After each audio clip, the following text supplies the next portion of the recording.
మేమెవరో ప్రభా తండ్రి, నీవు సమస్తాన్ని ఎరిగి ఉన్న దేవా, నీకు వందనాలు తండ్రి. అయ్యా, మీతో పాటు ప్రభా నేను జీవిస్తూ ఉంటే ప్రతిరోజు ఆశ్చర్యకరమే. ఆమేన్. హల్లెలూయా. ప్రతిరోజు ఆశ్చర్యమే ప్రభువా. ప్రతిరోజు ప్రభా మేము కని విని ఎరగని విషయాల్లో మమ్మల్ని తీసుకెళ్లే గొప్ప దేవుడు అయి ఉన్నావు రాజా. తండ్రి, కానీ మేము చేయాల్సిన ఒకే ఒక్క పని, మిమ్మల్ని నాయన ప్రప్రదమైన స్థానంలోనే మీకు ఇవ్వాల్సిన స్థానం మీకు ఇస్తూ ప్రభువా, మీరే మా యొక్క మీరే మా యొక్క ప్రాధాన్యత అయిన ఒక ప్రధాన ప్రాధాన్యత అయి, మీ చిత్తానుసారంగా, మీకు అనుగుణంగా, మీకు అధీనంగా, మీ వాక్యానికి అధీనంగా జీవించుటే ప్రభా మా జీవిత లక్ష్యముగా మేము చేసుకుంటూ ఉన్నాం. ప్రభా తండ్రి, మీరు మమ్మల్ని మీ యొక్క చేతుల్లో పెట్టుకొని మమ్మల్ని నడిపించుకునే గొప్ప దేవుడు అయి ఉన్నావు. మీరే మా తండ్రి అయి ఉన్నావు రాజా. హల్లెలూయా. యేసయ్యా నీకు వందనాలు తండ్రి. యేసయ్యా నీకు వందనాలు. అయ్యా, ఈరోజు వాక్య భాగము మీరు మాతో తప్పకుండా మాట్లాడతారు. ఈరోజు వాక్య భాగంలో నుంచి మీరు మాతో మాట్లాడతారు. అయ్యా, ఎందుకంటే మేము దప్పికగా ఉన్నాం కదా. మీ సన్నిధిలో మేము ఆకలి కొని మీ సన్నిధికి వచ్చాం కదా. నీతిమంతునిగా జీవించడానికి, నీతిమంతులుగా జీవించడానికి ఆశతో మీ సన్నిధిలో కూర్చున్నాం కదా ప్రభువా. తప్పకుండా యేసయ్యా, అయ్యా, మీ దైవజనుల ద్వారా మీరు మాతో మాట్లాడతారు నాయన. మాట్లాడే ప్రతి మాట అది మేము స్వీకరించే రీతిగా మా హృదయాలు మేము సిద్ధపరచుకుంటున్నాం ప్రభా. మీ దైవజన నోటి ద్వారా వచ్చే మాటలు అవి మీ మాటలుగా మేము నమ్ముచూ ఉన్నాం తండ్రి. అయ్యా, తెస్సలోని పత్రికలో చూసాం ఆయన, తెస్సలోనికలో ఉన్న విశ్వాసులు ప్రభా, పౌలు నోటి నుండి వచ్చే మాట అది దేవుని నోటి నుండి వచ్చే మాటగా ప్రభా స్వీకరించినప్పుడు వాళ్ళ ఆత్మీయ జీవితాలు ప్రభా నాయన అభివృద్ధి చెందుతూ ఉన్నాయి. ఆమేన్. హల్లెలూయా.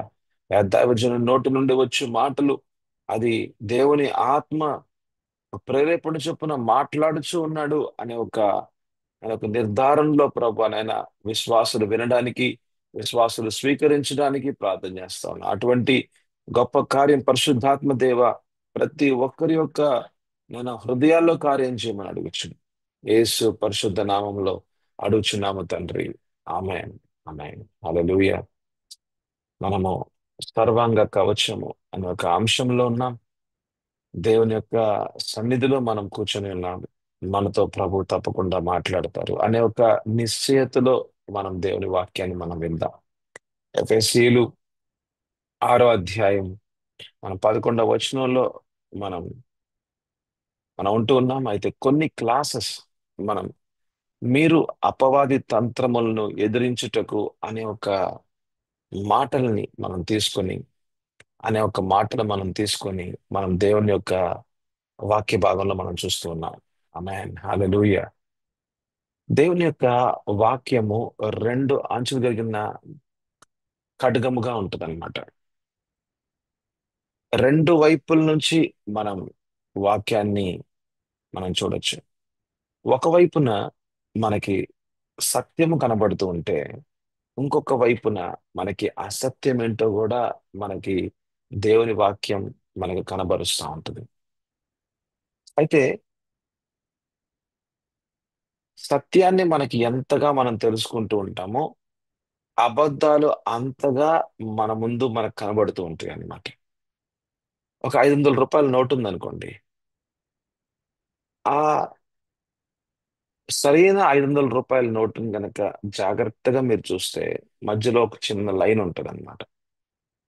అయితే నకిలీ 500 రూపాయల నోటు మీ దగ్గర ఉన్నా సరే మీకు తెలీదు అది నకిలీదా అది సరైందా అని. కానీ సరైన 500 రూపాయల నోటు అది ఎలా ఉంటది అన్నది గనక మీరు తెలుసుకుంటే, ఆ ఇది ఇది సరైందా, ఇది సరైందా, ఓకే.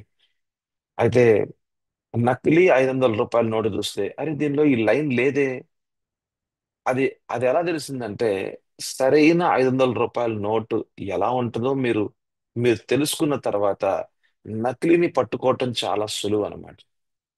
అంటే అబద్ధాలని మనం గుర్తించాలంటే సత్యం ఏంటో తెలుసుకోవాలి. సత్యం ఎవరంటే యేసు ప్రభు. ఎందుకంటే యేసు ప్రభు ఏమన్నారు? నేనే మార్గం, నేనే సత్యం, నేనే జీవం అన్నారు ప్రభు. సత్యం అంటే యేసు ప్రభు. అబద్ధం అంటే అపవాది. సత్యము అది వాక్యంలో వాక్యంలో ఉంటూ ఉన్నది. ఈ వాక్యము మానవ పరంగా రాయబడిన వాక్యము కాదండి.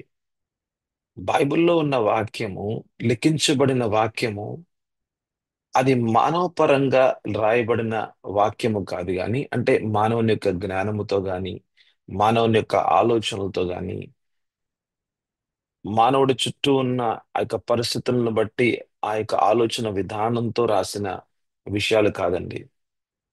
దేవుని వాక్యము అంటే బైబిల్లో లిఖించబడిన వాక్యం అన్నది అది దేవుని ఆత్మ ద్వారా, ఆయన యొక్క ప్రేరేపణ ద్వారా లిఖించబడిన వాక్యం ఇది. అది సత్యమైన వాక్యం. ఈ లోకంలో ఏదైనా సత్యం ఉంది అని అంటే అది కేవలము బైబిల్లో మాత్రమే ఉంది. లిఖించబడిన దేవుని వాక్యాన్ని, అంటే సత్యముతో నింపబడిన వాక్యాన్ని మనము తెలుసుకొనుట, అది మన బాధ్యత. మన ఆత్మీయ జీవితాల మీద మనకి ఇయ్యబడిన బాధ్యత. మీ ఆత్మీయ జీవితాల మీద మీరే బాధ్యులు. మీ ఆత్మీయ జీవితాల మీద మీరే బాధ్యులు. మనం ఏదైనా ఒక ప్రదేశానికో లేకపోతే ఒక హాస్పిటల్కో, మనం ఏదైనా షాపింగ్ కాంప్లెక్స్కి వెళ్తే మన వస్తువులకి మనమే బాధ్యతలు. మనమే బాధ్యులం. అక్కడ రాస్తారనమాట, మీ వస్తువులకి మీరే బాధ్యులు అంటారు. అంటే ఎవని జీవితాన్ని వారు చూసుకోవాల్సిందే. మీ ఆత్మీయ జీవితానికి బాధ్యత మీరు తీసుకోవాల్సిందే. మీరు ఎవరి మీదో మీరు మోపటం అన్నది అది కొంతవరకు కరెక్ట్ ఏమో కానీ అది యావత్తు 100% అయితే మటు కరెక్ట్ కాదు. మీ ఆత్మీయ జీవితం మీద ఉన్న బాధ్యత అది ఒక దైవజనుడికి ఇవ్వటము, సంఘానికి ఇవ్వటము, ఒక ప్రేయర్ టవర్కి ఇవ్వటము, ఎవరికైనా ఇవ్వటంలో ఎంతో కొంత ఒక బాధ్యత అప్పగించటంలో అది కరెక్ట్ ఏమో కానీ కంప్లీట్ గా ఇక మీరు మీ యొక్క ఆత్మీయ జీవితం మీద ఒక బాధ్యతగా మీరు గనక వ్యక్తిపరంగా బాధ్యతగా మీరు గనక చూసుకోకపోతే అది మీరు ఈ రోజు కాకపోయినా రేపైనా సరే మీరు కోల్పోవచ్చు. చేతిలో ఒక మంచి కాస్ట్లీ డైమండ్ ఉందనుకోండి, అంటే ఒక మంచి డైమండ్ రింగ్ ఉందనుకోండి, అది చాలా విలువైనది.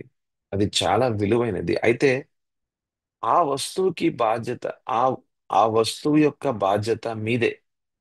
ఆ వస్తువు యొక్క బాధ్యత మీ ఇంట్లో ఉన్న, లేకపోతే మీ కుమారునిదో, చిన్న పిల్లోడిదో, లేకపోతే పాపదో, లేకపోతే మీకు కుమారునిదో, ఆ, లేకపోతే అంటే అసలు వాళ్ళ మీద కూడా బాధ్యత ఉండొచ్చేమో కానీ, అంటే వాళ్ళు కూడా జాగ్రత్తగా ఉండాలి, మరి ఇంట్లో చాలా విలువైన వస్తువులు ఉన్నాయి, మరి జాగ్రత్త పరచుకోవాలి అని ఉంటాయేమో కానీ మీ వస్తువుల మీద, విలువైన వస్తువుల మీద మీరే బాధ్యులు.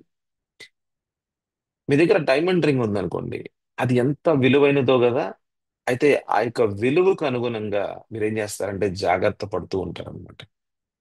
ఒకవేళ విలువ చాలా పెద్దది అనుకోండి, చాలా పెద్ద విలువైనది అనుకోండి, అంటే ఒక డైమండ్ రింగ్ లాంటిది అనుకోండి, ఏం చేస్తారు? మీరు మీరు బయటకు వెళ్ళినప్పుడు వేసుకుంటారు, లేకపోతే బయటకు వెళ్ళినప్పుడు తొడుక్కుంటారు. మళ్ళీ ఇంటికి వచ్చిన తర్వాత జాగ్రత్తగా అది మళ్ళీ లాకర్ లో పెట్టి దాన్ని మళ్ళీ తాళం వేసేసి జాగ్రత్త పరుచుకుంటారు. ఎందుకంటే చాలా విలువైనది కాబట్టి. అంటే మీ ఆత్మీయ జీవితాన్ని మీరు ఎంతగా విలువగా చూసుకుంటారో మీరు అంతగా జాగ్రత్త పడుతూ ఉంటారు, అంతగా బాధ్యత తీసుకుంటూ ఉంటారు. ఇప్పుడు మీ చేతిలో పేపర్లు ఉన్నాయి. మీరు పేపర్లు ఇసిరేస్తారేమో కానీ మీ చేతిలో డబ్బుల్ని, మరి అవి కూడా పేపర్లే కదా, మరి అవి ఎందుకు ఇసిరేయరు? ఎందుకనంటే అవి విలువగా మీరు చూస్తున్నారు గనక. అంటే మీరు దేన్ని విలువగా చూస్తారో మీరు దాన్ని జాగ్రత్తగా చూసుకుంటారు. దాని మీద బాధ్యతగా మీరు ఉంటారు. ఆమేన్, హల్లెలూయా. అయితే చాలా మంది విశ్వాసుల్లో ఉన్న ఒక ఒక ప్రధానమైన, లేకపోతే లేకపోతే ప్రాముఖ్యమైన ప్రాబ్లం ఏంటంటే, సమస్య ఏంటంటే, వారి యొక్క ఆత్మీయ జీవితాన్ని విలువగా చూడట్లేదు. వారి శరీరాలని చాలా విలువగా చూసుకుంటారు. అందుకనే జ్వరం వచ్చినా, ఇలా తలకాయ నొప్పి వచ్చినా, ఇలా కడుపులో నొప్పి వచ్చినా, ఏది ఇబ్బంది శరీరానికి వచ్చినా దానికి ఇమ్మీడియట్ గా, చాలా తొందరగానే చాలా తొందరగానే అప్పుడప్పుడే దానికి ఏదన్నా ఒక ఒక మెడిసిన్ తీసుకోవాలనో, లేకపోతే డాక్టర్ దగ్గరికి వెళ్ళాలనో, ఏదైనా చెయ్యాలని మటుకు తప్పకుండా యాక్షన్ తీసుకుంటారు. అయితే వాళ్ళు వాళ్ళ యొక్క ఆత్మీయ జీవితంలో ఏదైనా కుంటుపాటు ఉన్నా, వాళ్ళెందుకు వాళ్ళెందుకు ఆత్మలో దేవుని యొక్క స్వరాన్ని వినలేకుండా ఉన్నాం? ఎందుకు మన ఆత్మీయ జీవితంలో ఒక ఆనందం గాని, సమాధానం గాని లేకుండా ఉంది? ఎందుకు మన ఆత్మీయ జీవితం అనేది ఎదుగుదల అనేది లేకుండా ఉంటా ఉంది? మన అంతరంగ జీవితంలో ఎందుకు ఒక ఒక స్థిరంగమైన జీవితంగా ఎందుకు ఉండట్లేదు? చూడండి, ఏదన్నా ఇబ్బంది ఏమన్నా వస్తే శరీరానికి, మనం ఇమ్మీడియట్ గా మనం ఏదన్నా పని చేస్తా ఉంటాం. అయితే మరి ఆత్మలో, మరి నీ ఆత్మీయ జీవితం ఎలా ఉంది? మరి ప్రతిరోజు, మరి మీ యొక్క శరీరానికి ఎలాగైతే ఆకలి ఉంటుందో, మీ యొక్క శరీరానికి ఎలాగైతే ఆ అవసరాలు ఉంటాయో, ఆ అవసరాలు తీర్చుకోవడానికి మీరు కొంచెం పడుకుంటున్నారు, లేకపోతే మీరు అన్నం తింటున్నారు, లేకపోతే మీరు స్నానం చేస్తున్నారు, మీరు పళ్ళు తోముకుంటున్నారు, ఇవన్నీ కూడా మీ యొక్క శరీర అవసరాలే కదా. మరి అట్లాగే మీ ఆత్మకు కూడా అవసరాలు ఉంటాయి కదా. మరి ఆత్మలో కూడా దప్పిక ఉంటది, ఆత్మలో కూడా ఆకలి ఉంటది. మరి దప్పిక తీరడానికి మరి జీవజలాలు అవసరం కదా. మరి జీవజలాలంటే పరిశుద్ధాత్మ దేవుని యొక్క ఆ, మాటలు అవసరం కదా. మరి జీవజలాలు అవసరమే, దేవుని వాక్యం అవసరమే. మరి ప్రతి రోజు మీ శరీరానికి ఎలాగైతే మీ అవసరాలు తీర్చుకుంటూ ఉంటారో, మరి మీ అంతరంగ జీవితానికి కూడా, అంతరంగ పురుషునికి కూడా మరి అవసరాలు ఉంటాయి కదా. మరి అలాగైతే ప్రతిరోజు మనం స్నానం చేస్తూ ఉంటామో, మరి అలాగే దేవుని వాక్యము తో ఉదక స్నానము, అంటే మీ ఆత్మలో, మీ అంతరంగ జీవితంలో యావత్తు మలినాన్ని తీసివేసేది దేవుని వాక్యమే. సో అలాగా ప్రతిరోజు ఉదక స్నానము అంటే వాక్యముతో, సో వాక్యముతో నింపబడుట, వాక్యమే మన అంతరంగ జీవితాన్ని శుద్ధీకరణ చేయుట, మన ఆత్మీయ జీవితాన్ని బలవంతునిగా ఉంచుట, శక్తితో నింపుట, అంతరంగ జీవితం అన్నది ఒక స్థిరమైన జీవితంగా ఉండుట, ఇవి చాలా ప్రాముఖ్యమైన విషయాలు. మరి ఎందుకు ఎందుకు ఆ యొక్క డైమండ్ రింగ్ ని అలా పడేసి ఎక్కడ పడితే అక్కడ పెడుతున్నావు? ఎందుకు పెడుతున్నావు అని అంటే, దాని యొక్క విలువ నీకు తెలియదు కాబట్టి. అది డైమండ్ రింగ్ అయ్యా, అది డైమండ్ రింగ్ అమ్మా, అది కనీసం 10 లక్షలు ఉంటది. ఏంటి నువ్వు అలా పెట్టేస్తున్నావు, ఏంటి బయట పెట్టేస్తున్నావు, ఎవరు తీసుకుని వెళ్ళిపోతే ఏం చేస్తావు? ఆ అది చాలా విలువైంది. మరి డైమండ్ రింగే ఇంత విలువైందంటే, మరి నీ ఆత్మ ఎంత విలువైందో. ఈ లోకంలో ఉన్న విషయాలే ఎంత విలువైందని నువ్వు చూసుకుంటున్నావో, దానికంటే గొప్ప విలువైంది నీ ఆత్మీయ జీవితం. ఈ లోకంలో నువ్వు అన్నిటిని నువ్వు సంపాదించుకొని నీ యొక్క ప్రాణాన్ని నువ్వు కోల్పోతే గనక, నీ ఆత్మను నువ్వు కోల్పోతే గనక ఏం ప్రయోజనం? ఒక రోజున ఒక రోజున ఈ యొక్క ఈ యొక్క శరీరం అన్నది ఒక ఒక ఆ ఈ యొక్క శరీరం అన్నది ఒక షర్ట్ లాగా, జస్ట్ మీరు మీరు చూస్తున్నారు, షర్ట్ లాగా మనం ఎలాగైతే తీసివేస్తామో ఇక్కడ, ఒక ఒక గుడ్డలాగా ఎలాగైతే మనం తీసివేస్తామో, అలాగా మన యొక్క ఈ శరీరాన్ని మనం విడిచి వెళ్ళిపోతాం. ఈ శరీరం అన్నది తాత్కాలికమే, కానీ మన ఆత్మ అన్నది, దేవుని నుంచి వచ్చిన మన ఆత్మ అన్నది, అది శాశ్వతం. ఆమేన్, హల్లెలూయా. ఇక్కడ చనిపోతే మన ఆత్మ అన్నది మళ్ళీ దేవుని దగ్గరికే వెళ్ళిపోద్ది, ఎందుకంటే ఆయన దగ్గర నుంచి వచ్చింది కదా. ఆయన దగ్గర నుంచి వచ్చిన ఆత్మ, మనలో ఉన్న మనలో ఉన్న ఆత్మ, నా ఆత్మ, ఆయన దగ్గర నుంచి వచ్చిన ఆత్మ మళ్ళీ ఆయన దగ్గరికే వెళ్ళిపోద్ది, మళ్ళీ ప్రభు దగ్గరికే వెళ్ళిపోద్ది. అదే మన యొక్క నివాస స్థలము. ఆ, అదే మన యొక్క అదే మన యొక్క స- సదాకాలానికి మన యొక్క నివాస స్థలము, దేవుని యొక్క సన్నిధే. అది అది పరలోకమే. ఆమేన్, హల్లెలూయా. సో ఇవన్నీ కూడా వాస్తవాలు. Are you taking your spiritual life seriously? Amen, హల్లెలూయా.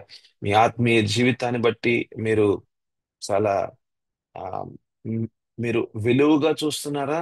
మీరు చూస్తే గనక మీరు బాధ్యతగా మీరు ఉంటారు. ఆమేన్, హల్లెలూయా. అయితే ఇవేమీ లేకుండా, మీ ఆత్మీయ జీవితం మీద ఒక బాధ్యత మీరు తీసుకోకుండా, మీరు ఆత్మీ మీరు ఆత్మలో మీరు బలవంతులుగా ఉండలేరు. అపవాది అపవాది తంత్రాలని ఎదిరించలేరు. అపవాది మీద జయం మీరు పొందుకోలేరు. ముందు మీ ఆత్మీయ జీవితాన్ని ప్రతి దినము కూడా బలవంతునిగా బలవంతునిగా ఉంచుకోవాలి. ఆమేన్ హల్లెలూయా. ఎలా ఉంచుకోవాలి? బలవంతునిగా ఉంచుకోవాలి. అదే విషయం మనం పదో వచనం మనం చాలా సార్లు చూసాం. దాదాపు ఒక 10, 11 క్లాసులు దీని గురించి మనం మాట్లాడుతా ఉన్నాం. అయితే పదో వచనంలో ఎఫెసీయులు 6:10లో తుదకు ప్రభు యొక్క మహాశక్తిని బట్టి ఆయన యందు బలవంతులై ఉండుడి. అంతరంగంలో బలవంతునిగా ఉంటేనే అపవాదిని ఎదిరించగలం. అపవాది తంత్రాలని ఎదిరించగలం. అపవాది యొక్క తంత్రాలు ఎలా ఉంటాయో తెలుసుకుంటేనే వాటి మీద మనం జయం పొందుకోగలం. సత్యమేంటో తెలుసుకుంటేనే అబద్ధాల్ని మనం పసిగట్టగలం. అబద్ధాలని ఎందుకు నమ్మకుండా ఉంటామంటే సత్యం మనకు తెలుసు కాబట్టి. అబద్ధాలు ఎప్పుడు మాట్లాడుతూనే ఉంటారు. మా అబద్ధాలతో మాట్లాడుతూనే ఉంటాడు అపవాది, నువ్వు నమ్మేదాకా. నువ్వు నమ్మేదాకా మాట్లాడుతూ ఉంటాడు. అయితే ఎంత నీకు నీకు తెలిసి ఉంటుందో, సత్యములో నువ్వెంతగా నాటబడి ఉంటావు. సత్యము అన్నది నీ జీవితంలో చాలా లోతుగా నిన్ను నిన్ను నిన్ను దేవునిలో నాటిందో, అంటే ఆ సత్యములో నువ్వు నాటబడి ఉంటే గనక, నువ్వు స్థిరపడి ఉంటే గనక, ఇక నిన్ను ఎవరికి అదిలించలేరు. ఇక అపవాది నిన్ను మోసం చేయడానికి చాలా కష్టతరంగా ఉంటది. చాలా కష్టతరంగా ఉంటది. కానీ ప్రభువు తప్పకుండా నీకు సహాయం చేస్తారు. పరిశుద్ధాత్మ దేవుడు నీకు తప్పకుండా సహాయం చేస్తూ ఉంటారు. నీకు నీకు నీ అంతరంగంలో స్వరం వినబడుతూ ఉంటది. దేవుడు మాట్లాడే దేవుడు ఆయన. దేవాతి దేవుడు మాట్లాడే దేవుడు ఆయన. ఆయన స్వరాన్ని నీలో వినిపింపజేస్తాడు. వాక్యము ద్వారా నీతో మాట్లాడతాడు. దైవజనుల ద్వారా నీతో మాట్లాడతాడు. ఆయన సత్యమేంటో నీకు మళ్ళీ తెలియపరుస్తూ ఉంటాడు. ఇంకా ధృవీకరిస్తాడు. అంధకార సంబంధమైన ఆ యొక్క మాటలు ఎలా ఉంటాయో నీకు చాలా స్పష్టంగా చూపిస్తాడు. ఆయన వెలుగులో అంధకారం చాలా క్లియర్ గా, చాలా స్పష్టంగా కనబడుతూ ఉంటది. అయితే దాన్ని తిరస్కరించాలా? అది నీ పని. చూపించే పని దేవునిదైతే. అంటే అపవాది ఏం చేస్తున్నాడు? అపవాది తంత్రాలు ఎలా ఉన్నాయి? ఏది అబద్ధం, ఏది సత్యం అన్నది దేవుని యొక్క ఆత్మ స్పష్టంగా మనకు చూపిస్తారు. అయితే నమ్మాల్సింది నీవు, స్వీకరించాల్సింది నీవు, బాధ్యత తీసుకోవాల్సింది నీవు, నిర్ణయం తీసుకోవాల్సింది నీవు. ఏది విడిచిపెట్టాలో అది విడిచిపెట్టాల్సిన బాధ్యత నీ మీద ఉంది. ఆమేన్ హల్లెలూయా. అయితే దేవుని ఆత్మ మనకి సహాయము చేస్తది. అయితే చేసే పరిశుద్ధాత్మ దేవుని యొక్క మాటల్ని స్వీకరించాలన్నా, నమ్మాలన్నా, విశ్వసించాలన్నా, ఆ మాటలకు అనుగుణంగా ఒక అడుగు ముందుకేయాలన్నా, వీటన్నిటి విషయాలు అది మీ మీద ఉన్నాయి. ఆమేన్ హల్లెలూయా. మీ మీద ఆధారపడి ఉన్నాయి. మీరు ఎంతగా దేవునికి సమర్పించుకొని జీవితంగా ఉంటారో, ఎంతగా మీరు ప్రభువుకి సమర్పించుకునే జీవితంగా ఉంటారో, అంతగా మీరు విధేయులుగా ఉంటారు. ఆమేన్ హల్లెలూయా. అందుకనే మనం సంఘంలో అందరూ వాక్యం వింటారు. దైవజనుల ద్వారా మాట్లాడిన వాక్యం, దేవుడు మాట్లాడిన వాక్యం అందరు వింటారు సంఘంలో. కానీ ఎందుకు కొంతమందే ఆ వాక్యానుసారంగా నడుస్తారు అని అంటే, వాళ్ళ యొక్క నిర్ణయాలు, వాళ్ళ వాళ్ళ ఆత్మీయ జీవితాల మీద వాళ్ళు ఏ రీతిగా తీసుకుంటారో ఆ రీతిగా వాళ్ళ ఆత్మీయ జీవితాలు అభివృద్ధి చెందుతూ ఉంటాయి. ఆమేన్ హల్లెలూయా. అన్ని పనులు దేవుడు చేయరండి. దేవుని పని దేవుడు చేస్తాడు. దైవజనుడి ద్వారా చేసుకోవాల్సిన దైవజనుడి ద్వారా చేయాల్సిన పని తప్పకుండా పరిశుద్ధాత్మ దేవుడు చేస్తాడు. ఎప్పుడైతే దైవజనుడు ఆత్మ దేవునికి అధీనంగా, ఆత్మ దేవునికి అనుగుణంగా, అనుసంధానంగా ఉంటాడో, ఆ దైవజనుడి ద్వారా పరిశుద్ధాత్మ దేవుడు కార్యం చేస్తాడు. అయితే మాట్లాడతాడు. అయితే విన్న మాటలు అవి అవి అవిశ్వాసి, అంటే విశ్వాసి విన్న ఆ మాటలు వారి మీద, అంటే వారి యొక్క ఆత్మీయ జీవితం మీద వాళ్ళు బాధ్యత తీసుకున్న వాళ్ళు ఆ మాటలకు అనుగుణంగా జీవించాలి అనే ఒక దృఢ నిశ్చయము కలిగి, నిర్ణయము కలిగి, ఆ మాటలకు అనుగుణంగా నా మార్గాలు ఉండాలి, నేను నా పాత మార్గాల్ని విడిచిపెట్టాలి అని తన స్వచిత్తాన్ని తన స్వచిత్తాన్ని తన స్వీయ చిత్తాన్ని, సెల్ఫ్ విల్, స్వచిత్తాన్ని దేవుని మాటకి అనుగుణంగా, దేవుని మాట దేవుని మాట తన ఆత్మీయ జీవితాన్ని మార్చే మాట, తన జీవితంలో ఉన్న బంధకాల్లో నుంచి విడుదలను తీసుకొచ్చే దేవుని మాట.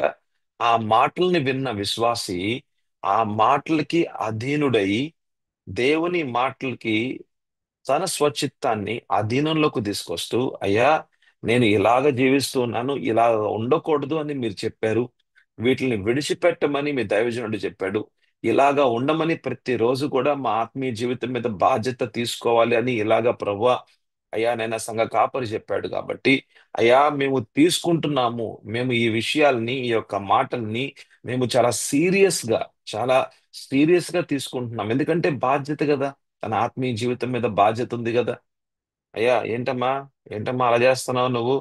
ఇక డైమండ్ రింగ్ అమ్మా, అది 10 లక్షలు అమ్మా, జాగ్రత్త పెట్టుకుంటే అయ్యా జాగ్రత్త పెట్టుకుంటానయ్యా, మంచి మాటలు చెప్పావు నువ్వు అని చెప్పి ఆ యొక్క విలువైన విషయాల గురించి, విలువైన ఒక మంచి కౌన్సిల్ ని, మంచి మాటల్ని ఎవరైతే చెప్పారో వాటికి అనుగుణంగా అవునయ్యా చేస్తానయ్యా అని వినేవారిగా కాకుండా చేసేవారిగా ఉంటే గనక తప్పకుండా డైమండ్ రింగ్ పోదు. అది ఎవరు దొంగిలించరు. ఆ 10 లక్షలు యొక్క ఆ ఆ యొక్క నష్టం అన్నది ఆ ఇంట్లో ఉండదు. అంటే చెప్పిన మాట మంచిదే, జాగ్రత్త పడు అని చెప్పిన మాట మంచిదే. అయితే జాగ్రత్తగా జాగ్రత్తలు తీసుకోవాల్సింది నీవే. ఎందుకంటే ఆ వస్తువు నీదే కదా, ఆ వస్తువు నీదే కదా. జాగ్రత్తలు తీసుకోవాల్సింది నీవే, బాధ్యత తీసుకోవాల్సింది కూడా నీవే. ఆమేన్, హల్లెలూయా. అందుకని ఇక్కడ 10వ వచనం చూడండి. ఆయన యందు బలవంతులై ఉండకుండా, అంటే క్రీస్తునందు నీ ఆత్మీయ జీవితంలో నువ్వు బలవంతునిగా ఉండకుండా అపవాది తంత్రాలను నువ్వు ఎదిరించలేవు. ఒకవేళ ఎదిరించినా నువ్వు ఓడిపోతావు. ఆ యొక్క ఓడిపోయే విషయాలు, అంటే ఓడిపోయే విషయాలేమో హవలో చూస్తే, గెలిచిన విషయాలేమో యేసు ప్రభులో చూస్తాం. అందుకని మనం ఆది కాండంలోకి వెళ్దాం. ఆది కాండము మన 3వ అధ్యాయము 1వ వచనం నుంచి మనం చదువుకుందాం. ఇక్కడ హవ్వ అపవాదిని ఎదిరించింది, ఓడిపోయింది. అయితే మత్తయి సువార్త 4వ అధ్యాయంలో యేసు ప్రభు అపవాదిని ఎదిరించాడు, కానీ గెలిచాడు. అది ఎలా జరిగింది అన్నది మనం లోతుగా వెళ్ళొద్దు, కానీ చాలా ముఖ్యమైన విషయాలు మటుకు మేము ముందు తీసుకొస్తాను. అయితే ఆది కాండం 3వ అధ్యాయం 1వ వచనం. దేవుడైన యెహోవా చేసిన సమస్త భూజంతువుల్లో సర్పము యుక్తి గలదై ఉండెను. అది ఆ స్త్రీతో, ఇది నిజమా? ఈ తోట చెట్లలో దేని ఫలములనైనను మీరు తినకూడదని దేవుడు చెప్పానా అని అడిగాను. చూడండి, అపవాది మాట్లాడతాడు అన్నది చాలా చాలా వాస్తవికమైన విషయం. అపవాది మాట్లాడతాడు. ఎక్కడ మాట్లాడతాడు? మనసు మీద మాట్లాడతాడు. మనసు ఏంటి? టార్గెట్. అదే గురి అన్నమాట. అపవాది యొక్క గురి మనసు. మనసు అన్నది ఒక యుద్ధ భూమిగా ఉండదన్నమాట. Mind is your battle field. మనసు అన్నది యుద్ధ భూమి. మనసులో ఏముంటది? ప్రాణ మనసులో ఏముంటది? ఆలోచనలు ఉంటాయి. అయితే ఈ మనసు ఎక్కడుంది? నీ యొక్క ప్రాణంలో ఉంది. నీ ప్రాణం అన్నది నీలో ఉన్న భాగమే. ఒక మానవునిలో 3 భాగాలు ఉంటాయి: ఆత్మ, ప్రాణము, శరీరము. ఈ విషయం మనం 1వ తెస్సలోనికీ పత్రిక 5:23లో మనం చూస్తాం. ఆత్మ, ప్రాణము, శరీరం. ఆత్మ, ప్రాణము, శరీరము. అయితే ఈ ప్రాణంలో మనసు ఉంటది, నీ యొక్క స్వచిత్తం ఉంటది, నీ యొక్క హావభావాలు ఉంటాయి. హావభావాలంటే emotions, mind, will and emotions. So మనసు ఉంటది, నీ యొక్క స్వచిత్తం ఉంటది, నీ యొక్క హావభావాలు, నీ యొక్క భావనాత్మకమైన ఆ విషయాలు ఉంటాయి. అయితే ఎమోషన్స్ ఉంటాయి. అయితే ఈ మూడు కూడా నీ యొక్క ప్రాణంలో ఉన్న భాగాలే. ఈ మూడు కూడా నీ ప్రాణంలో ఉన్న భాగాలే. అయితే నీ ప్రాణం అన్నది నీ యొక్క వ్యక్తిత్వము. Your soul is your personality. నీ యొక్క ప్రాణం అన్నది నీ యొక్క వ్యక్తిత్వము. నువ్వెవరు అన్నది నీ యొక్క ప్రాణంలో ఒక పరిచయము. మీరు, నేను గాని ఎవరు అన్నది నీ ప్రాణంలో ఉన్న పరిచయము. Your soul is your identity. Your soul is your personality. Your personality is your identity. నీ ప్రాణం అన్నది, అది నీ యొక్క ప్రాణం అన్నది, అది నీ యొక్క వ్యక్తిత్వము. నీ వ్యక్తిత్వమే నీ యొక్క పరిచయము. అయితే నువ్వెవరు ఇప్పుడు డాక్టర్ విజయ్ ఎవరు అని అంటే, "ఆ, ఆయన ఆయన ఒక సమాధానంగా ఉంటాడు, ఆయన పెద్దగా కోప్పడ్డు, ఆయన కోపం పెద్దగా రాదు, ఆయన ఇలా ఉంటాడు, ఆయన జనాల్ని ప్రేమిస్తూ ఉంటాడు, ఆయన ఇలా ఉంటాడు. ఇది ఇది నా యొక్క వ్యక్తిత్వము. ఇది నా యొక్క వ్యక్తిత్వం అంటే నా ప్రాణం ఎంతగా రూపాంతరం చెందబడుతూ ఉంటుందో నా యొక్క పరిచయం కూడా అంతగా మారుతూ ఉంటది. అంటే నేను ఎవరు అన్నది నా యొక్క ప్రాణంలో కనబడతా ఉంటది. నేను ఎవరు అన్నది నా ప్రాణంలో కనబడతా ఉంటది.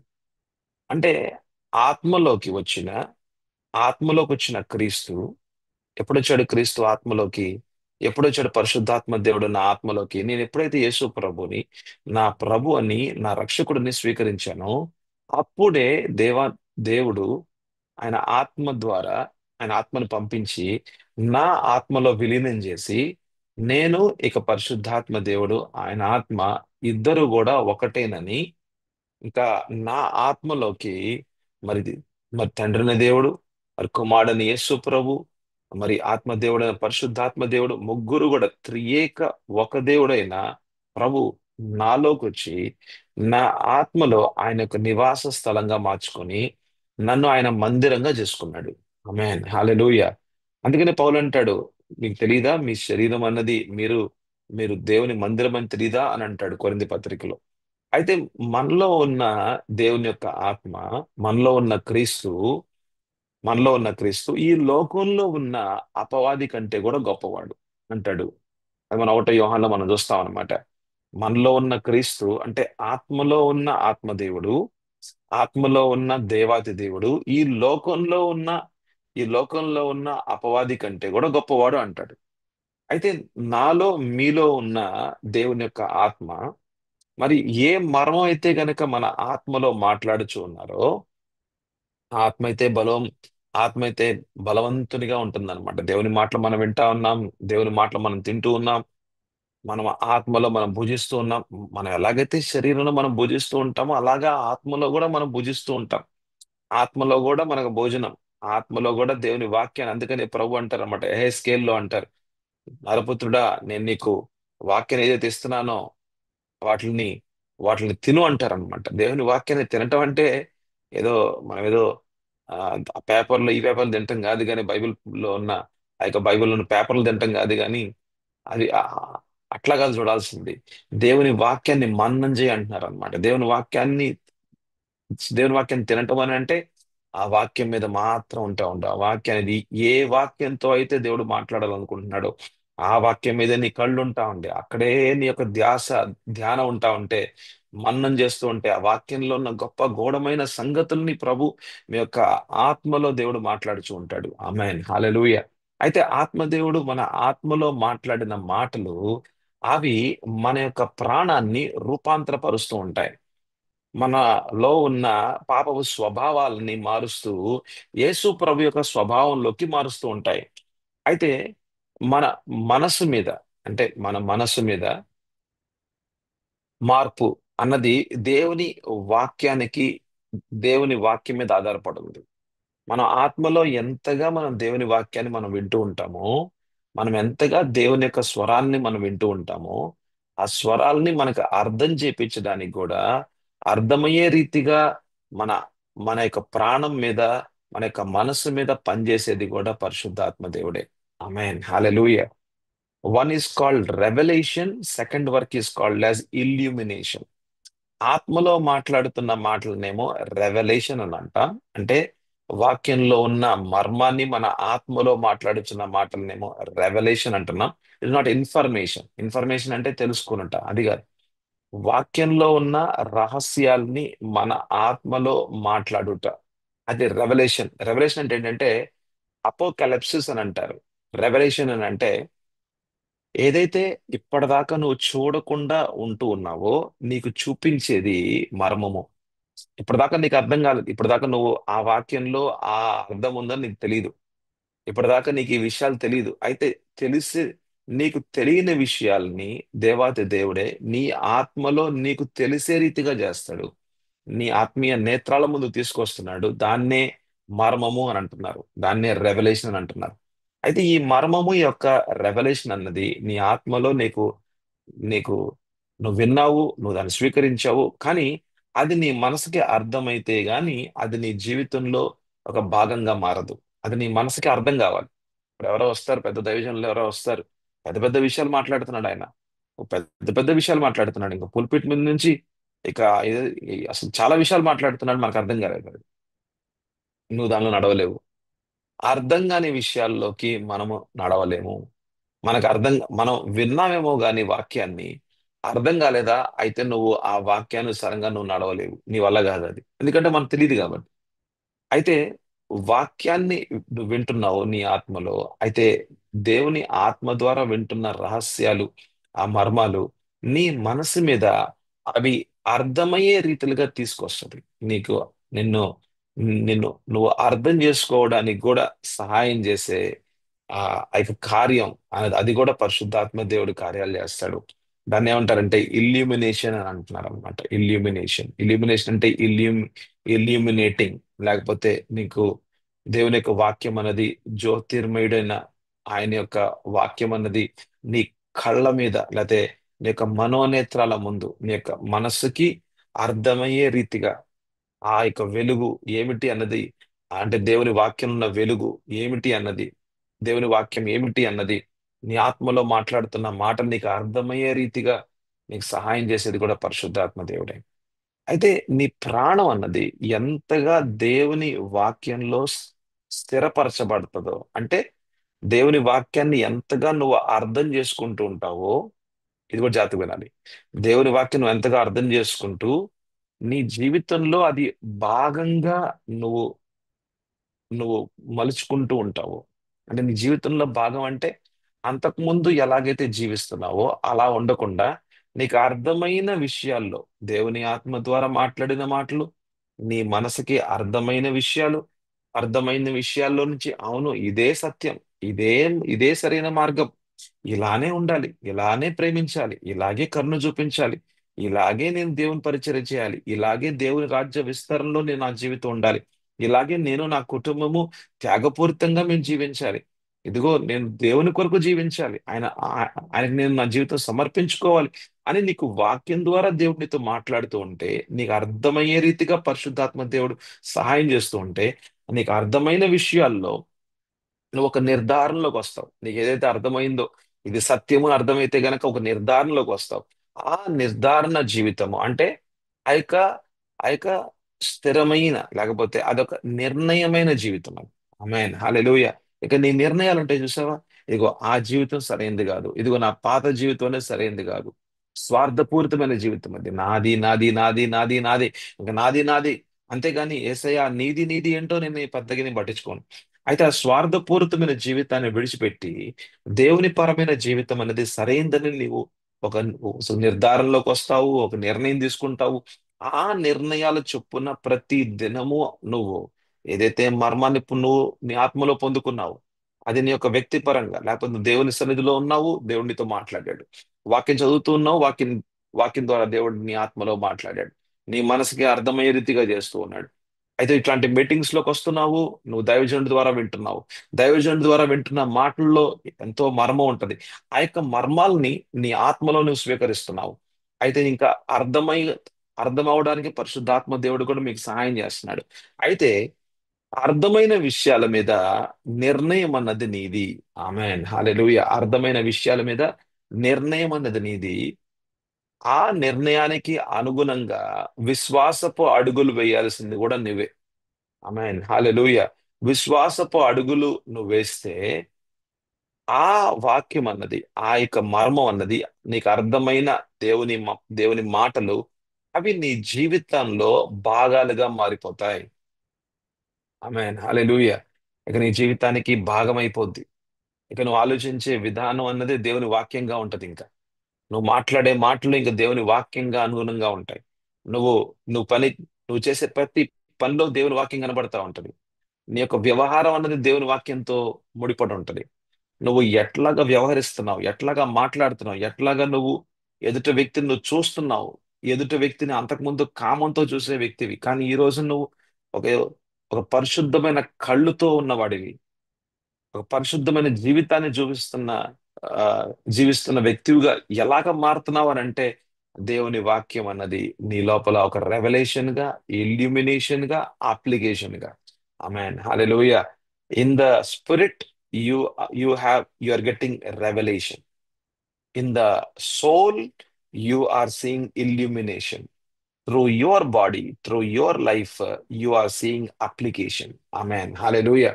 ఆత్మలోనేమో మర్మము, నీ యొక్క ప్రాణంలోనేమో నీ యొక్క ప్రాణంలోనేమో అర్థమయ్యే రీతిగా దేవుని వాక్యము. అయితే నీ యొక్క శరీర పరంగా చూసినట్లయితే నువ్వు నువ్వు చూసే విధానం గాని, మాట్లాడే తీరు గాని, చేసే కార్యాలు గాని, నువ్వు ఎట్లాగా ఎటువంటి అడుగులు వేస్తున్నావు, ఇదంతా కూడా దేవుని వాక్యానికి అనుగుణంగా. అంటే who is ruling you? Your spirit is ruling you.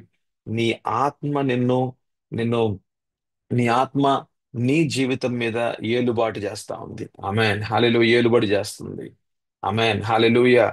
ఏళ్తుంది ఎవరు? నీ యొక్క జీవితాన్ని ఏళ్తుంది ఎవరు? నీ యొక్క జీవితాన్ని ముందుకు తీసుకెళ్తుంది ఎవరు? నీ ఆత్మ అన్నమాట. నీ ఆత్మలో ఉన్న పరిశుద్ధాత్మ దేవుడు, దేవుడే. ఆయన సింహాసనం ఆయన సింహాసనం మీద కూర్చున్న దేవుడే. ఆయన నోటి మాట ద్వారా నీ జీవితం అనేది ముందుకెళ్తా ఉండాలి. ఆమెన్ చెప్పు. Amen hallelujah. మరి అట్లాగా హవ్వ జీవితంలో జరగలేదండి. అట్లాగా హవ్వ జీవితంలో జరగలేదు. అయితే కొన్ని దినాల వరకు జరిగింది కానీ ఏ దినం అయితే గనక అపవాది ఎదిరించాడో ఆ దినం అయితే మటుకు జరగలేదు. ఆ దినం అయితే మటుకు జరగలేదు. అంటే అవ్వలో ఉన్న ఆత్మీయ జీవితం, అంతరంగ జీవితం అనేది అది ఒక స్థిరమైన, ఒక ఒక పటిష్టమైన, ఒక బలవంతునిగా ఉన్న ఆత్మీయ జీవితంగా, శక్తివంతమైన ఆత్మీయ జీవితంగా లేదండి. Amen hallelujah. సో అట్లాంటి ఆత్మీయ జీవితంగా లేనప్పుడు, అంటే దేవుని మాటలు అనేవి ఆమె జీవితంలో లోతుగా నాటబడిన, ఆమె ఆత్మీయ జీవితం అనేది దేవుని మాటలకు అనుగుణంగా లోతుగా నాటబడాలి. ఆమేన్ హల్లెలూయా. లోతుగా నాటబడితేనే లోతుగా నాటబడితేనే ఇక ఇక ఇక వాని జీవితం మీద, అటువంటి జీవితం మీద ఒక పెద్ద తుఫాన్ వచ్చినా, వానొచ్చినా, వరదొచ్చినా, ఇక అపవాది ఎంత ప్రయత్నాలు చేసినా, ఎంత పరిస్థితులు చుట్టూ మారినా, మారకపోయినా, ఎలా ఉన్నా, ఎండిపోయిన పరిస్థితులు చుట్టూ ఉన్నా సరే ఈ వ్యక్తి మటుకు మారడు. ఈ వ్యక్తిలో ఉన్న సమాధానం మటుకు పోదు. దేవుని వాక్యంలోనే జీవిస్తాడు. ఇక చుట్టూ ఎలాంటి పరిస్థితులు ఉన్నా సరే ఇతను మటుకు ఆ యొక్క నిర్ణయంలో, దేవుని వాక్యానికి అనుగుణమైన ఆ యొక్క నిర్ణయంలోనే జీవిస్తూ ఉంటాడు. ఏదన్నా కానీ ఇంకా ఏదన్నా కానీ ఇంకా ఎట్లాంటి పరిస్థితులైనా ఉండని, నేనైతే మటుకు దేవుని వాక్యానుసారంగానే జీవిస్తాను అనే ఒక అనే ఒక నిర్ధారణలో, అనే ఒక నిశ్చయతలో, ఒక ఒక లోతైన నిర్ణయంలో, ఒక ప్రగాఢమైన నిర్ణయంలో, ఒక అస్థిరత్వంగా ఉండకుండా, అస్థిరత్వం అంటే రెండు విషయాల్లో అటు ఇటు ఇటు అటుగా ఊగకుండా ఒక స్థిరమైన ఆత్మీయ జీవితం కనుక ఉంటే తప్పకుండా అపవాది మీద జయమే. ఆమేన్ హల్లెలూయా. తప్పకుండా అపవాది మీద జయమే. కానీ అట్లాంటి ఆత్మీయ జీవితంగా లేదు అన్నది మన హవ జీవితంలో మనం చూస్తాం అన్నమాట. సో మనం ఆదికాండం మరి 3వ అధ్యాయం 1వ వచనంలో మనం ఉన్నాం. ఆ స్త్రీతో అపవాది మాట్లాడుతూ ఉన్నాడు. స్త్రీతో అపవాది మాట్లాడుతున్నాడు. అంటే స్త్రీతో మాట్లాడుతున్నాడు, అనుమానాలను తీసుకొస్తున్నాడు, కొన్ని ప్రశ్నలు తీసుకొస్తున్నాడు, కొన్ని అంటే అవిశ్వాసంలోకి తీసుకువెళ్ళడానికి ప్రయత్నం చేయడానికి మాటలు మాట్లాడుతున్నాడు. అంటే విశ్వాసి జీవితంలో అవిశ్వాసం వస్తే, లేకపోతే విశ్వాసి మనస్సులో అనుమానం వస్తే, ఆ అనుమానం గనక ఇంకా బలమైతే, అంటే అనుమానం అన్నది ఇంకా ఇంకా ఆ ఒక అంటే ఆ యొక్క అనుమానం అన్నది ఎస్, అలా జరుగుతుందా, ఇలా ఉంటుందా, అలా ఉంటుందా అని అనుమానం గనక ఇంకా ఆ దానికి ఒక బలం పుంజుకుంటే చివరికి ఆ వ్యక్తి దేవుని దగ్గర నుంచి దూరంగా వెళ్ళొచ్చు, లేకపోతే పాపం చేయొచ్చు, దేవుని మాటలకి వ్యతిరేకిగా మారచ్చు, దేవుని చిత్తానికి వ్యతిరేకంగా ఆ- అతనికి ఇష్టమైన రీతిగా అతను వెళ్ళిపోవచ్చు. లేకపోతే అపవాది ఏ మార్గంలో నడిపిద్దాం అనుకుంటున్నాడో ఆ మార్గంలో కూడా అతను వెళ్ళిపోవచ్చు. అంటే విశ్వాసం అన్నది చాలా ప్రాముఖ్యం అండి. ఒక విశ్వాసి జీవితంలో ప్రతిరోజు విశ్వాసం అన్నది చాలా ప్రాముఖ్యమైన విషయం. ఈ విశ్వాసం అన్నది, దేవుని నోట నుండి వచ్చు మాట ద్వారా వస్తుంది. విశ్వాసం అన్నది మన రోమేలు మన 10వ అధ్యాయం మన 17వ వచనంలో మనం చూస్తాం. Romans 10:17. దేవుని నోట నుండు మాట అది మన ఆత్మలో వినబడుతూ ఉంటే క్రీస్తు మాట, అంటే అభిషిక్తుని మాట, అంటే వాక్యంలో ఉన్న క్రీస్తు ఎవరు, ఎంత మహిమతో నింపబడ్డాడు, ఎంత గొప్ప దేవుడు ఆయన, ఆయన సజీవుడు, సింహాసనం మీద కూర్చున్న దేవుడు, ఆయన గురించి వాక్యంలో ఉన్న ఆ వాక్యంలో ఉన్న క్రీస్తు ఎవరు అన్నది నీ ఆత్మలో నీకు వినబడుతూ ఉంటేనే విశ్వాసం. అంటే నువ్వు ఎంతగా దేవుని మాటలు వింటూ ఉంటావో అంతగా నువ్వు విశ్వాసంలో నువ్వు బలంగా ఉంటావు. అంటే అంటే నీకు అనుమానంతో ఉండవు అనమాట. అనుమానంతో ఉండవు. అంటే ఒకవేళ గనుక అపవాది నీ మనసు మీద అనుమానాల్ని తీసుకొస్తూ ఉండొచ్చు. అయితే ఆ అనుమానాలు నీ మనసు మీద ఎందుకు పనిచేయవనంటే నీకు విశ్వాసం ఉందిగా. ఎక్కడైతే దేవుని విశ్వాసం ఉంటుందో, ఎక్కడైతే దేవుని వైపు నుంచి నీకు ఇవ్వబడిన విశ్వాసం ఉంటుందో, అంటే దేవుడు మాట్లాడిన మాటలు నీలో ఉంటాయో, ఆయన ఒక వాగ్దానం నీలో ఉంటుందో, ఆయన చెప్పిన మాటలు ఏంటో నీకు తెలుసో, ఆ సత్యములో నువ్వు స్థిరపరచబడ్డావో, అప్పుడు ఈ అనుమానాలన్నవి పని చేయలేవు. ఈ అనుమానాలన్నవి అస్సలు పని చేయలేవు. కానీ ఇక్కడ చూస్తే హవ్వ జీవితంలో అనుమానం అనేది పనిచేసింది. అనుమానాలని తీసుకొచ్చాడు అపవాది. అయితే ఆ అనుమానాలన్నవి, ఆ యొక్క డౌట్స్ అన్నవి, ఆ యొక్క అనుమానాలన్నవి అవి అప అది హవ్వ జీవితంలో అవి అవి పనిలోకి తీసుకొచ్చాయి. ఎలా వచ్చాయి ఏమిటి అన్నది మనం రేపు చూద్దాం. ఎందుకనంటే మనము అంటే సమయం అయితే అయిపోతా ఉంది. అయితే ఈ అనుమానాలు అనేవి ఎలా పనిచేస్తాయి, ఈ అనుమానాలు ఒక వ్యక్తి జీవితాన్ని ఎలాగా దేవుని నుంచి దూరపరుస్తాయి అన్న విషయాన్ని మళ్ళీ మనం రేపొద్దున చూద్దాం. అయితే విషయం ఏంటంటే అనుమానాలు నీ జీవితంలో పని చేయకుండా ఉండాలి అంటే మటుకు విశ్వాసంలో ఒక పటిష్టమైన జీవితంగా ఉండాలి. ఆమేన్, హల్లెలూయా. అందుకని విశ్వాసి జీవితం, అందుకని నీ ఆత్మీయ జీవితం మీద బాధ్యతను తీసుకోవాలి. బాధ్యత తీసుకుంటేనే నీ ఆత్మీయ జీవితం అన్నది పటిష్టంగా ఉంటది, ఒక బలవంతునిగా ఉంటది, ఒక విశ్వాసిగా జీవించాలి. ఆమేన్, హల్లెలూయా. విశ్వాసి అంటే నా దేవుడు సజీవుడు, నేను నా ముందుండి ఆయన ఆయన నన్ను నన్ను నడిపిస్తూ ఉంటాడు, నన్ను విడవడు ఎడబాయడు. నా దేవుడు గొప్ప దేవుడు. ఆయన నా చుట్టూ ఒక ప్రాకారము వలె ఉన్నాడు. ఆయన మాట్లాడే దేవుడు, నన్ను నన్ను నడిపించే దేవుడు, నన్ను విడిచిపెట్టే దేవుడు కాదు. మంచి దేవుడు ఆయన. నా కోసం ద బెస్ట్, నా కోసం ద బెస్ట్, ఏదైతే శ్రేష్టమైన యుక్తమైన విషయాలు ఉంటాయో దానిలోనే నన్ను నడిపిస్తాడు అనే ఒక దృఢ నిశ్చయం, అనే ఒక నమ్మకము, విశ్వాసము, దృఢ నిశ్చయంతో గనక నీ ఆత్మీయ జీవితం అట్లాగా అట్లాగా ప్రతి విశ్వాసి జీవితం గనక ఉంటే అపవాది మనల్ని ఓడించలేడు. అపవాది అనుమానాలు మనలో మనలో పని చేయలేవు. ఆమేన్, హల్లెలూయా. అయితే ఈ విషయాల్లో ఇంకా మనం లోతుల్లోకి వెళ్ళి మన దేవుని వాక్యంలో నుంచి మళ్ళీ మనం మనం రేపొద్దున మళ్ళీ షార్ప్ 5 o'clock మళ్ళీ మనం కలుద్దాం. సో ఈ వాక్య భాగానికి అనుగుణంగా చిన్న ప్రార్థన చేసుకుందాం. యేసయ్యా, మీకు వందనాలు, స్తోత్రాలు తండ్రి. అపవాది తంత్రములను ఎదిరించడానికి మాకు కావలసిన శుద్ధపాటు తండ్రి మీ వాక్యం ద్వారా మాకు లభిస్తూ ఉంటుంది. ఈ వాక్యం అనేది ఎంతో ప్రాముఖ్యమైనది. ఈ లోకంలో వెండి బంగారాలు, అయా అయా డైమండ్స్ కంటే కూడా ఈ లోకంలో ఉన్న డబ్బు, పేరు, నన్ను ప్రఖ్యాతి, నేను ఈ లోకంలో ఉన్న దేనికంటే కూడా మీ వాక్యమే అతి శ్రేష్టమైనది, అతి ప్రాముఖ్యమైనది, అతి విలువైనది. ఈ లోకానంతా నేను సంపాదించుకొని నా ప్రాణాన్ని నేను కోల్పోతే ఎంత వ్యర్థనో, ఎంత వ్యర్థమో కదా ప్రభువా. నాయనా, మేము వ్యర్థులుగా ఉండకూడదు, ఉపయోగపడే సాధనాలుగా ఉండాలి. మా జీవితాలు మీ చేతుల్లో ఉపయోగపడే సాధనాలుగా ఉండాలి. మా కుటుంబానికి ఉపయోగపడే సాధనాలుగా ఉండాలన్నా, సమాజానికి, సంఘానికి ఉపయోగపడే సాధనాలుగా ఉండాలన్నా, మా యొక్క విశ్వాస జీవితం అన్నది అది ఒక పటిష్టంగా ఉండాలి. అదొక స్థిరంగా ఉండాలి నాయన. మా అంతరంగ జీవితం అన్నది ప్రభా స్థిరంగా ఉండాలి. నాయన, అలా ఉండాలంటే మేము బాధ్యత తీసుకోవాలి. ప్రభా నాయన, ఇప్పటిదాకా ప్రభా ఎవరికో అప్పచెప్తా ఉన్నాను.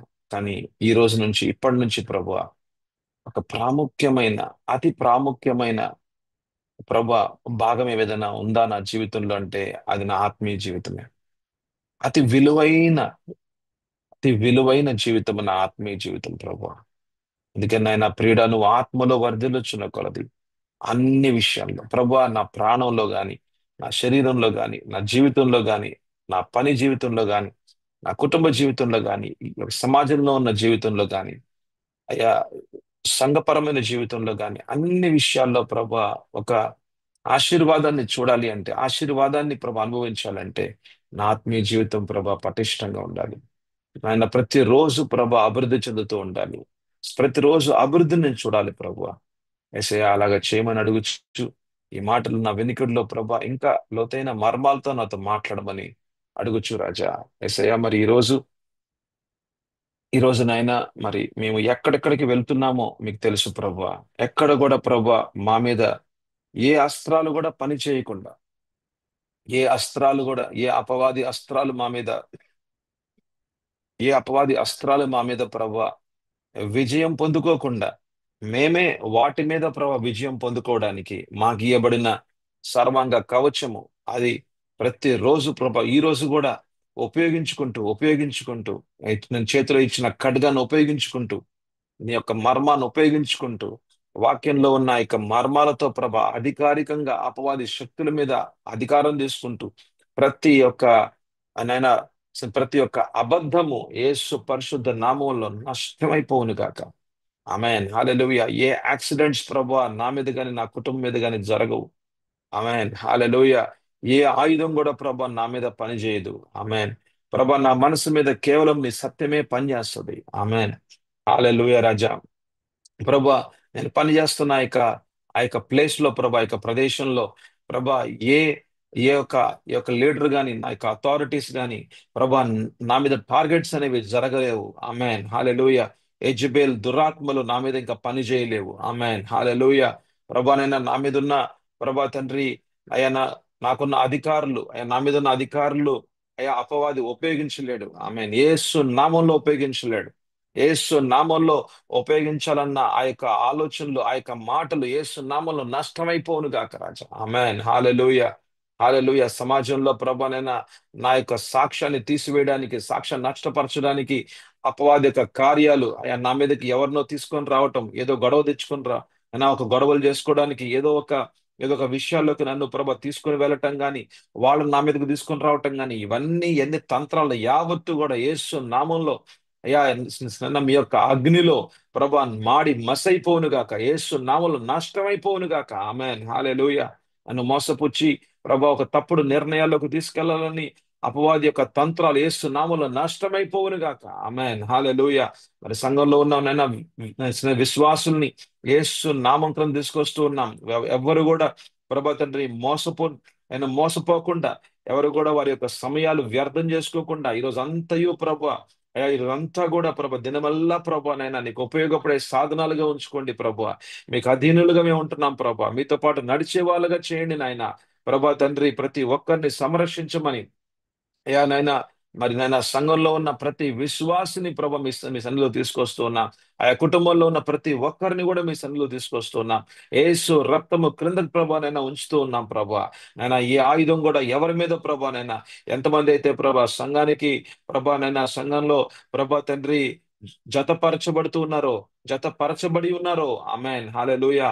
వారి మీద ఏ అస్త్రాలు కూడా, ఏ ఆయుధాలు కూడా అయ్యా నేను విజయాలు పొందుకోకుండా యేసు నామములో క్యాన్సిల్ చేస్తా ఉన్నా. ఆమేన్, హల్లెలూయా. తండ్రి, మా జీవితాలు, మా ఆత్మీయ జీవితాలు యావత్తు కూడా యేసు రక్తంతో తీసుకొస్తూ మాకున్న వస్తువులు అయ్యా, మాకున్న నేను మాకున్న కుటుంబీకులు అయ్యా తండ్రి, నేను మా చుట్టూ అయా ఉన్న తండ్రి, మా యొక్క స్నేహితులు గాని, విశ్వాసులు గాని తండ్రి నాయన, మరి మాకు ఇస్తున్న ప్రార్థన నైనా ప్రార్థన విజ్ఞాపనలు ఇచ్చారు.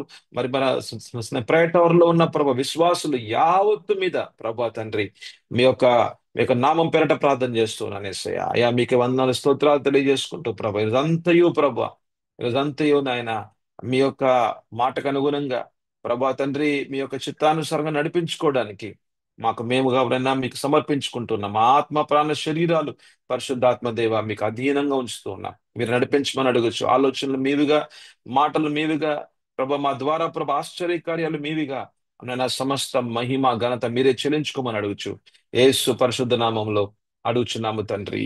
Amen, amen. ప్రభు అయిన యేసుక్రీస్తు కృపయు, దేవుని ప్రేమయు, పరిశుద్ధాత్మ దేవుని యొక్క అన్యోన్య సహవాసము మీకును మాకును మనందరికీ అనుభవాల్లో ఉండను గాక. Amen. Hallelujah. God bless you. So be happy. ఎప్పుడు నవ్వుతూనే ఉండండి. ఎందుకనంటే అంటే అలా అని చెప్పి ఎప్పుడు అంటే వీఆర్ నాట్ యాక్టింగ్ యాక్టింగ్ కాదు, కానీ keep a smile upon your face all the time. మీ చుట్టూ చాలా మంది డిప్రెషన్ లో ఉంటారు, వాళ్ళ వాళ్ళ ఇబ్బందుల్లో ఉంటారు. మన ఇబ్బందులన్నీ ప్రభుకు అప్పగించేసాం. Keep a smile upon your face. People who are depressed they will come to you. వాళ్ళు చాలా నిరాశల్లో ఉంటారు. చుట్టూ అంత పరిస్థితులు ఎంతో చాలా దారుణంగా ఉంటాయి వాళ్ళ పరిస్థితులు. వాళ్ళు వేసుకున్న డ్రెస్సులు బాగుంటాయి కానీ లోపల పరిస్థితి చాలా దారుణంగా ఉంటది. అయితే మీ యొక్క ముఖం మీద ఉన్న ఆనందం అది వాళ్ళకి మంచి మెడిసిన్ అన్నమాట. వాళ్ళకి మీరు ఇస్తున్న ఆ మంచి మెడిసిన్ అది. So keep smiling, be joyful. Nothing you lost, everything you will only gain. ఏది నువ్వు కోల్పోవట్లేదు, అంతా నీకు దేవుడు ఇచ్చాడు. ఆమేన్, హల్లెలూయా. నువ్వు సంపాదించుకుంది ఎవరు సంపాదించుకోలేదు. నువ్వెంత సంపన్నుడు అంటే ఈ లోకంలో ఉన్న వాడి కంటే కూడా నువ్వు గొప్ప సంపన్నుడివి నువ్వు. అదే ఎఫెసీలో 1:3 చెప్తా ఉంది. నీకు దేవుడు సమస్త ఆత్మ ప్రకారమైన సమస్త ఆశీర్వాదాలతో నింపేశాడు. Amen, hallelujah. You are the richest person in this world. నీకు లేనిది ఏం లేదు, లోటు ఏమి లేదు. నీకున్నది లోకంలో ఉన్న వాళ్ళకి లేదు. వాళ్ళకి డబ్బు ఉండొచ్చు, నీ దగ్గర డబ్బు లేకపోవచ్చు, కానీ నీకున్నది వాళ్ళకి లేదు. ఆమేన్, హల్లెలూయా. సంతోషంగా ఉండండి. వాళ్ళకున్న సమస్యలకి నువ్వే పరిష్కారం. నీలో ఉంది పరిష్కారం. క్రీస్తు నీలో ఉన్నాడుగా. క్రీస్తు నీలో ఉన్నాడు అంటే నీలో పరిష్కారం ఉంది. వాళ్ళ సమస్యలకి నువ్వు